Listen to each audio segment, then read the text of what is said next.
I হায় কি হলো এটা? হে গাইস, কি অবস্থা সবার? আশা করি তোমরা সবাই অনেক বেশি ভালো আছো। তো আমি তোমাদের সবাইকে স্বাগতম জানাতে চাই যে এক্সাইটমেন্ট ওয়ার্ল্ডের ভিতরে। তো আজকে আমি তোমাদেরকে যেটা বলতে চাই আর কি, আজকে আমার মরণ ডে নাম্বার 1। আমি এই দিনটারে কেন যে মরণ ডে নাম রাখছি এটাই আজকে আমি তোমাদেরকে এক্সপ্লেইন করব যে यही नहीं अभी और सुनिए কেন এই দিনের নাম আমি মরণ দিনের নাম রাখছি আর কি। अच्छा ठीक है কারণ আজকে আমি যাইতাছি একটা বাইক কিনতে। अभी मजा आएगा ना भिड़ो ঠিক আছে, তো তোমরা সম্পূর্ণ ভিডিওটা দেখো যে আমি কিভাবে কেমনে বাইকটা কিনলাম এবং আমি কোথা থেকে বাইকটা কিনলাম এবং কত কি দাম নিল আমার কাছ থেকে বাইকটা। সম্পূর্ণ ডিটেলস শুদ্ধা ভিডিওটা তোমরা এনজয় করবা আশা করা যেতে পারে আর কি। তবুও জানি যে তোমরা কেউ ফলো করবা না, লাইক করবা না, তবুও ফলো করে দিও, লাইক করে দিও যদি মনটা চায় একটা। তো সবার প্রথমে আমি সকালবেলা ঘুমের থেকে উঠা আমি চলে গেলাম বাইরে যাওয়া। প্রথমে আমি আমার গ্যারেজে গেলাম, আমার গ্যারেজে অলরেডি একটা বাইক ছিল। আমার গ্যারেজে যে বাইকটা ছিল সেই বাইকটা হলো বেনেলি 150i। আমি ওই বাইকটা রাইড করে যাইতেছিলাম আর কি। সকালবেলা আমার অনেক খিদা লাগছিল, তাই আমি যাই একটা মোরগ পোলাও নিয়ে নিলাম। মোরগ পোলাও নিয়ে বাসায় চলে আসছি। বাসায় এসে রেডি হয়ে বাইরে হয়ে গেলাম। আবার বন্ধু আসছে আমার পিক আপ করতে। আমি আমার বন্ধুকে কল দিয়েছিলাম যে ওর নাম হলো বাপ্পি। ও আসছে আমার কাছে, ও মানে ওকে নিয়ে যাব আমি বাইকটা কিনতে। পরে আরেকজন আমাদের সাথে অ্যাড হবে, ও আর কি যে সময় আমার বাইক কিনা শেষ আর কি ওই সময় ও আইসা অ্যাড হয় আমার সাথে। মানে বাইকটা কিনা আমার শেষ হয়ে গেছে, মানে বাইক কাগজ সব কমপ্লিট হয়ে যায় আমার, এবং আমার কাগজে যত যা পেপার ওয়ার্ক ছিল সব কিছু আমি কমপ্লিট করে ফেলি। এরপরে ও মূলত আসে ওই জায়গায় আসার পরে তো ওই জায়গায় আসে ও। এর মাঝখানে যে ওই যে বাপ্পি আছে, বাপ্পি যেহেতু আগে আসছে, বাপ্পির সাথে কিছু কথোপকথন তোমরা শুনো গাই যে বাপ্পির সাথে আমি কি কথাবার্তা বললাম। 2 লাখ হ্যাঁ আমি টাকা ছাড়াইছি বেড়া, টাকা তো লগে লইছেন। কিন্তু আমার বন্ধু আমার বলতেছিল সেকেন্ড হ্যান্ড বাইক নেওয়ার কথা, কিন্তু আমার কাছে সেকেন্ড হ্যান্ড বাইক চালাতে একদমই মজা লাগে না। আমার কাছে মজা লাগে ফার্স্ট হ্যান্ড। মানে নিজে একটা বাইক কিনবো, একবারে নতুন কিনে চালাবো।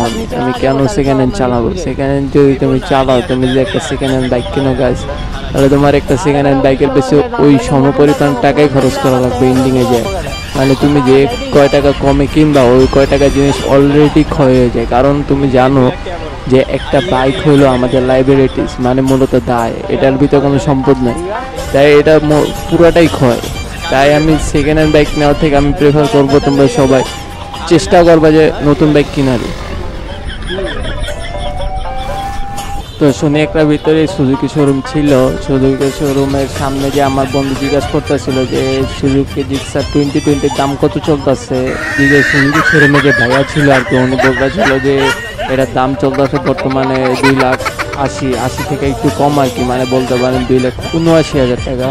কিন্তু এটা হলো FI-ABS সবচেয়ে বেটার। যদি আমি বলি যে তোমরা যদি বাইক যদি কিনো, তাহলে আমি বলবো সাজেস্ট করবো তোমাদের FI-ABS নেওয়ার জন্য। কারণ FI-ABS তো জানোই, FI-ABS মানে তো মারাত্মক লেভেল। তো আমরা বাইক কিনতে যাওয়ার সময় শুনি একটা দেখি ইয়ামার শোরুম দেখে আমার মনে চাইলো আর কি, যাই দেখি যে এটার ভিতরে কোনো বাইক পছন্দ হয় কিনা। কিন্তু আমার বন্ধু বলতেছিল ইয়ামার ভিতরে কোনোই টান নাই, তো সেটা পুরাই ফালতু বাইক, তুই এই বাইক একদমই নিস না।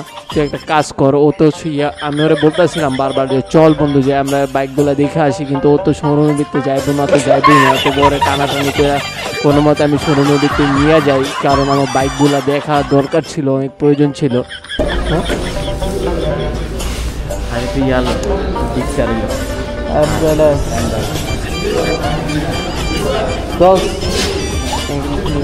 তো আমার মনে কি জানো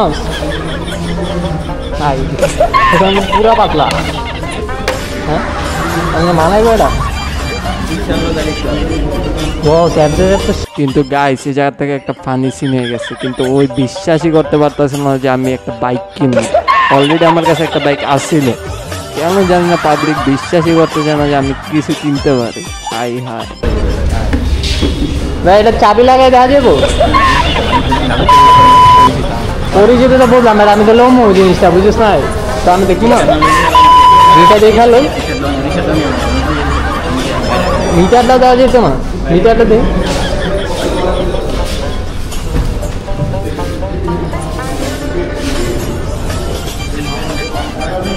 তো নতুন গাড়ি তো ওই জন্য আমাদের কিছু দেখতে দিল না, তাই আমি শোরুমটা ঘুরে ঘুরে দেখতেছিলাম।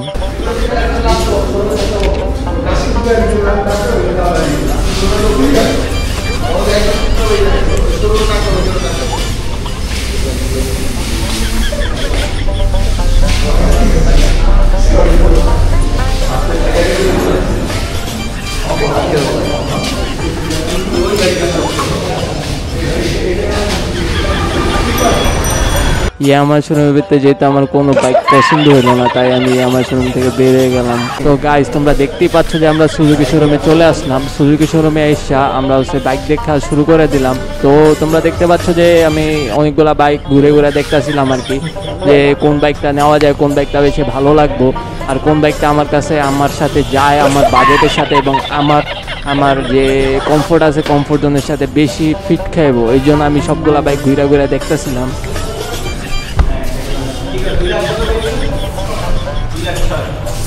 2,06,000 এটা ব্রেকিং কেমন? এটা তুইতে দাম যাবো, তো এটা চাবিটা দাম যাবো, মিটারটা দিই।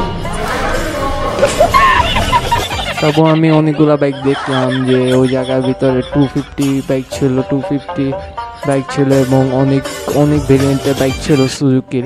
তো সুজুকির অনেক ভেরিয়েন্টের বাইকের মধ্যে সবচেয়ে বেশি আমার যেটা পছন্দ হয় সেটা হলো সুজুকি মনোটনটা আর কি। সুজুকি মনোটনটা লেটেস্ট ভার্সন যেটা আছে 2025 সালের যে নতুন আপডেটটা, ওই আপডেট বাইকটাই আমি মূলত চয়েস করি। আমি যে বাইকটা নিই মূলত সেই বাইকটা হলো Suzuki monotone Gixxer matte black. Matte ছাড়াটাই ম্যাটটাই লাগবে আমার, ম্যাটটাই জোস লাগছে। হ্যাঁ এটাই লাম দাগটাই আই হ্যাঁ। আচ্ছা আপনি ইয়াটা টাঙ্কিটা খুলুন তো দিই, টাঙ্কিতে নাকি জং পড়ে যায় এই জন্য।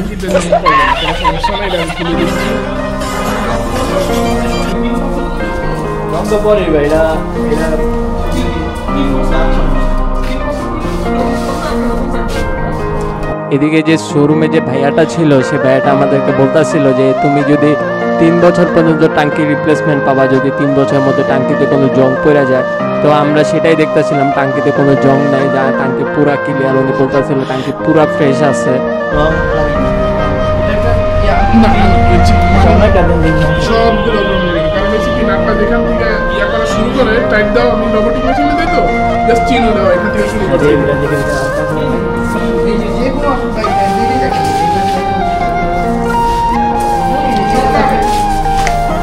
টায়ার কত সেকশন? 140 কি হায়েস্ট বাংলাদেশে?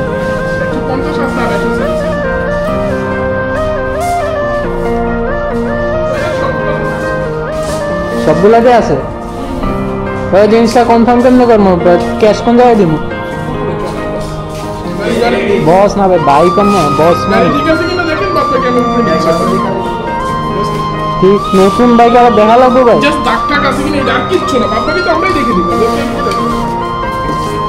আচ্ছা হ্যাঁ ম্যাটটাই লো দোস্ত, ম্যাটটা আমাকে সেই লাগছে।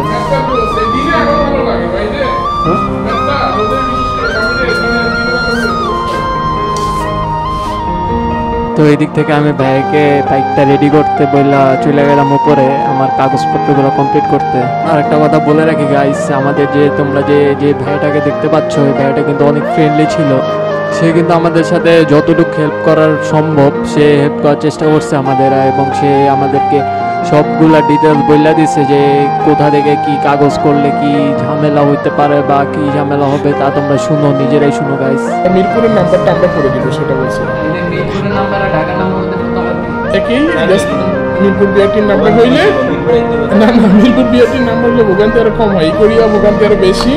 আর মনে করেন ডিজিটাল নাম্বার প্লেট বলেন, স্মার্ট কার্ড বলেন, মিরপুরে ইজি সব ইজি। ইভেন আপনি যখন রিসেল করতে যাবেন মিরপুর বিআরটির নাম্বার যদি শুনেন মিরপুর বিআরটি, তখন সবাই একদম 5,000 টাকা একটু বেশি পাওয়া যায়। তো এই দিক থেকে আমার যত কাগজপত্র যত কাজ আছে সব কিছু কমপ্লিট হয়ে গেল। কমপ্লিট হওয়ার পরে এই দিক থেকে আমার বন্ধু আমার টাকাগুলো নিয়ে ছবি তুলতেছিল। হ্যাঁ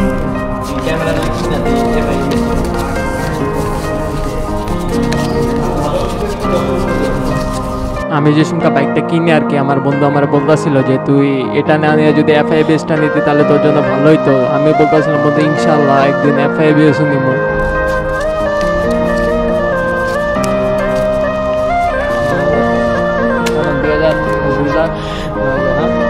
আমি এদিক থেকে ভাইয়ের টাকাগুলো বুঝাই দিলাম, কিন্তু টাকাগুলো দিতে আসলে অনেক কষ্ট লাগতেছিল, কারণ অনেক কষ্টের টাকা তো, তাই বুকটা ফাইটটা যেতেছিল। তবুও কিছু করার নাই গাইস, শখের জিনিস।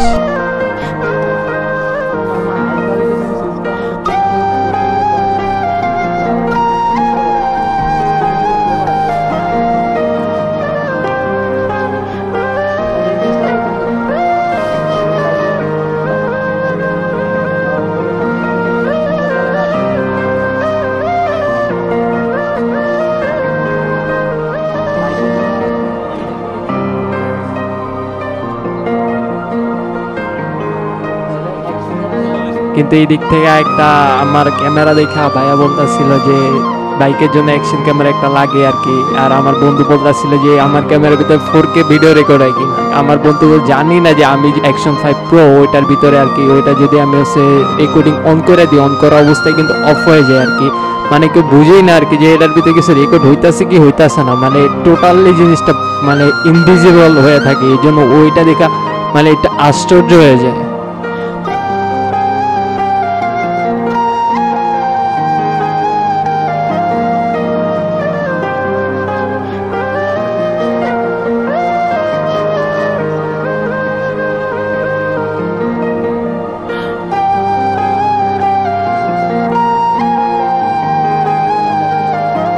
আমার বন্ধু আমার বলতেছিল যে তুই এতগুলা টাকা দিয়ে দিলেই তোর কষ্ট লাগতেছে না। আমি বলতেছিলাম ওরে যে আমার টাকাগুলো কামাইতে কতটা কষ্ট হয়েছে, যে কতটা পরিমাণে আমি পেইন ফেস করতে হয়েছে আমার টাকাগুলো কামাইতে, কত কত কত কত রাত যে জায়গা থাকতে হয়েছে আমার এই টাকাগুলো কামাইতে, তুই কোনো চিন্তা করতে পারবি না।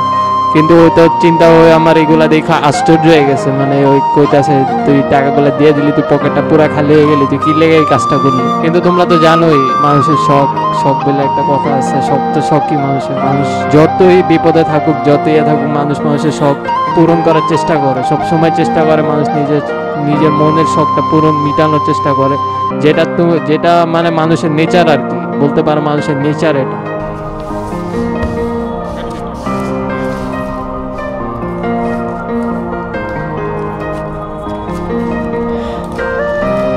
কিন্তু এর মাঝখান থেকে একটা সিন হয়ে গেছে। এর মাঝখান থেকে কি সিন হয়েছে, আমি যে টাকাগুলো কিন্তু সব বুঝে নিয়ে গেছিলাম, বুঝে নিয়ে যাওয়ার পরে দেখি যে ওখানে যাওয়ার পরে দেখি যে 500 টাকা কম।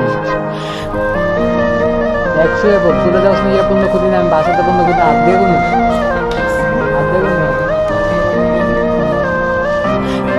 তো 500 টাকা কম হওয়ার কারণে আমি আবার টাকাগুলা গুইনা দিতেছিলাম আমার নিজের হাত দিয়া। 500 টাকা সব কসকসা নোটগুলা দেখেন গাইস কিভাবে 500 টাকার নোটগুলা গুইনা দিয়ে দিলাম এর। কিন্তু টাকাগুলা দিতে আসলে বুকটা ফাইটটা যাইতেছিল, কিন্তু এই বুক ফাটা আমি কাউরে বুঝাইতে পারতাছিলাম না কতটা পরিমাণে কষ্ট লাগতেছিল। একদিকে আমার বাইক, একদিকে আমার টাকা, মানে আমি কোনটা থেকে কোনটা চিন্তা করব। আমি চিন্তায় মানে আমার মাথায় তখন কোনো কিছু কাজই করতেছে না, আমার খালি মাথায় একটা জিনিসে ঘুরতেছিল যে আমার বাইকটাই লাগবে, আমার বাইকটাই লাগবে, আমার বাইকটাই লাগবে।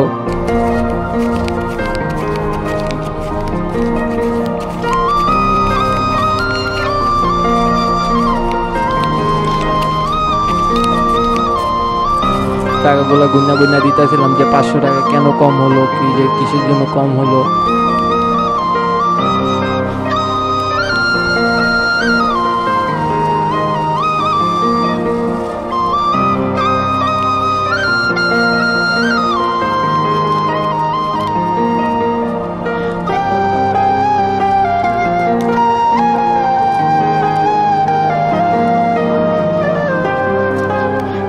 আমি টাকাগুলা বাসা থেকে গুনে নিয়ে গেছিলাম সব টাকাগুলা, কিন্তু যাওয়ার পরে দেখি 500 টাকা নাই। কিন্তু এটা বোধহয় ব্যাংকের ফল্ট নাকি আমার ফল্ট, আমি সেটাই বুঝতে পারতাছিলাম না। আমি এক পর্যায়ে কনফিউজ হয়ে যাই। পরে আমি আমার নিজের পকেট থেকে টাকা বাইর করে টাকা মিলে পরে আমি পেমেন্টটা কমপ্লিট করে ফেলি। যেহেতু আমার বাইকটা প্রয়োজন ছিল, বাইকটা আমার শখের বাইক ছিল, মানে আমার মানে দীঘা মানে আমার চোখে একটা মানে চোখের যে একটা মায়া মানে চোখের যে একটা অনুভূতি মানে আবেগ মানে আমার ভিতরে মানে টাকার থেকে আমার ওই আবেগটা বেশি কাজ করা শুরু করে দিছে একটা বাইক দেখা।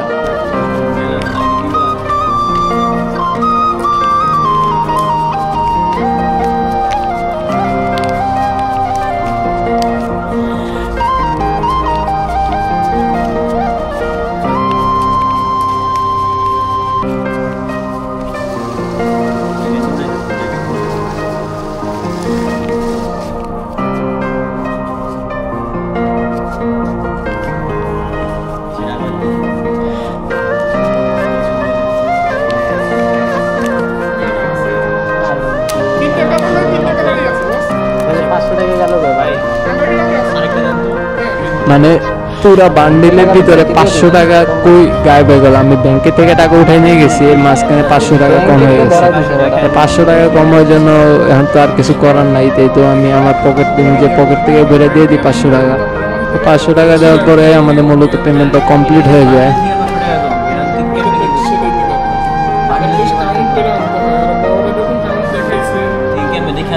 আমি তো বুঝতে আনছি বেড়া, বুঝতে নিতে আবার একটা কম হয়ে গেল, কেমনে কি কই পড়লো আমি তো এটাই বললাম না। বাইক খুললো নিচে পড়ে গেছে, দেন তো ভাই 500 টাকা।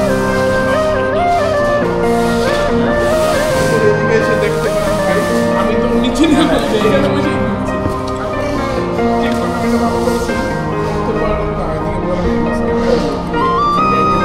আরে 500 টাকা গেল গা। আচ্ছা যাক যাক না, কই গেছে দেখতে ব্যাংকে নিয়ে চলে। তো এই জায়গায় এই যে আমাদের এই যে তোমার মনে করো 250 যে বাইকটা আর কি, 250 বাইকটাও আসছিল এই জায়গায়। 250 বাইকটা অনেক সুন্দর লাগতেছিল আমার কাছে, তাই আমি চিন্তা করলাম একটু বসে দেখি, একটু বসে দেখতেছিলাম আমি যে 250 বাইকটা কেমন।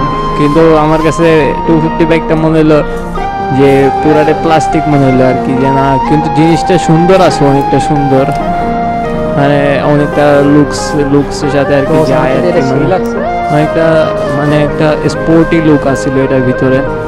এক সময় মনে হলো না যে এটা নেওয়া উচিত হবো কিনা, তো চিন্তা করলাম যেহেতু এটাও নিব ইনশাল্লাহ।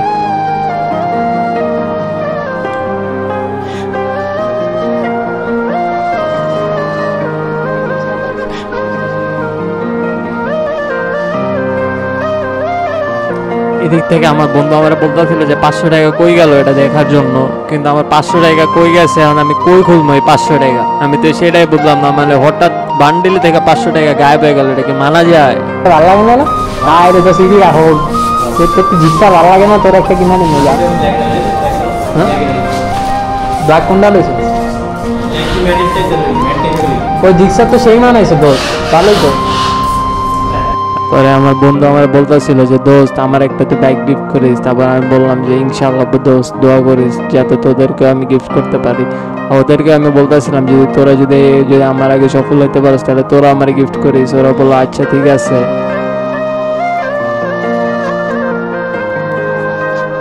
এদিকে ভাইয়া আমাদের সার্ভিস বুকের সার্ভিসগুলো বুঝাই দিতেছিল যে আমাদের কোন সার্ভিস কখন আসবো আর কোন সার্ভিস কখন আমাদের করাইতে হবে আমাদের বাইকের। আমি সার্ভিসগুলো বুঝে নিলাম, পরে সার্ভিসগুলো বুঝে নেওয়া শেষে আমি বাইরে গেলাম শোরুমে থেকে।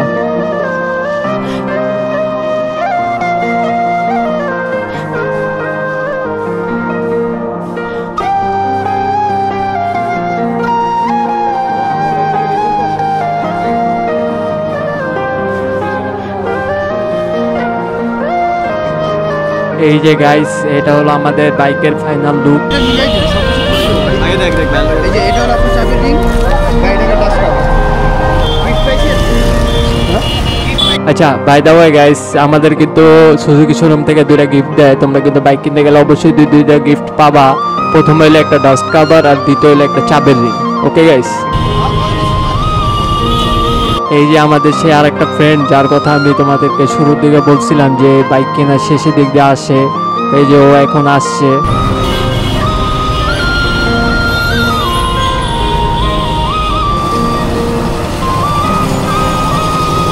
বাইক কেনার শেষে ভাই যে সুমকার টেস্ট ড্রাইভ দেওয়া শেষে আসলো, আসার পরে আমার বন্ধু বলতেছে হলো ইঞ্জিন নাম্বার এবং চেসিস নাম্বারটা মিলাই নিতে।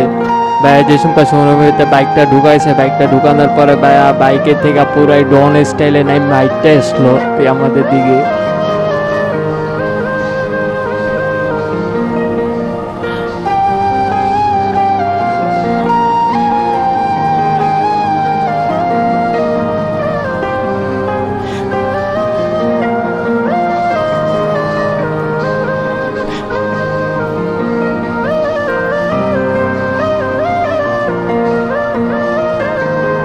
এদিকে ভাইরা দেখা দিতেছিল যে আমাদের বাইকের ডিপার টিপার সবকিছু ঠিকঠাক আছে কিনা, উনি সবকিছু চেকটাক কইরা দিল ঠিকঠাক কইরা।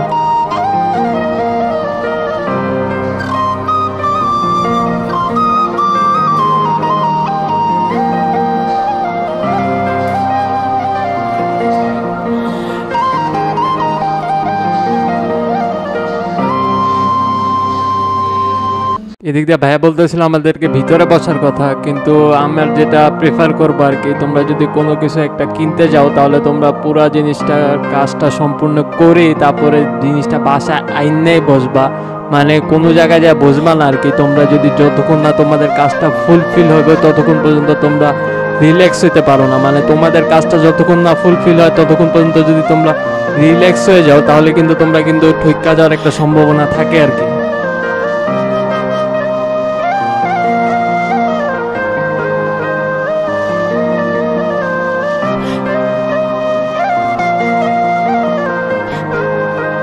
এদিকে আমার বন্ধু আমার জিজ্ঞাসা করতেছিল যে ভিডিও চলতেছে কিনা, আমি ওরা বলতেছিলাম হ্যাঁ ভিডিও চলতেছে। ওই জিজ্ঞাসা করতে ভিডিওতে কি সবাইরে নিতেছে, আমি ওরা বলতেছিলাম না আমার এই ভিডিও ভার্টিক্যালি সবাইরই নেয়, মানে তোরা কেউ বাদ যাস নাই আমার ভিডিওর মাঝখান থেকে।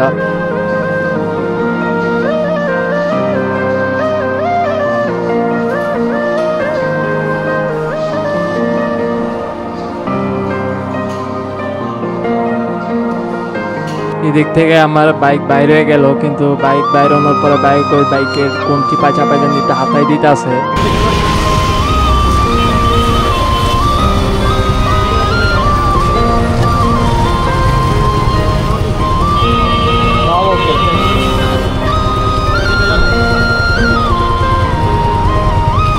ভাই কইলো যে সব ওকে নাকি বাইকে সব ওকে হওয়ার পরে ভাই আমার বললো নেন আপনি চালায় আসেন যা।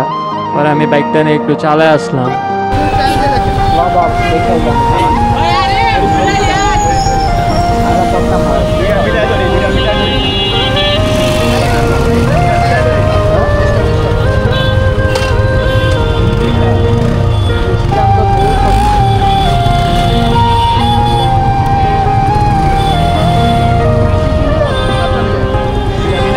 তো গাইস ভিডিওটা এই পর্যন্তই ছিল।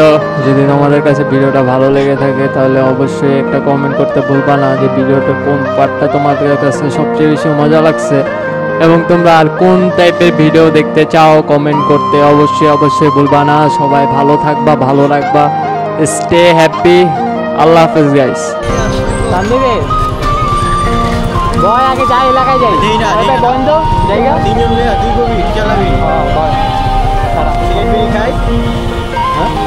খামনের পর আগে বৃষ্টি নামালো কিসে যাইনি ভাই জায়গা। হ্যাঁ আল্লাহ হাফেজ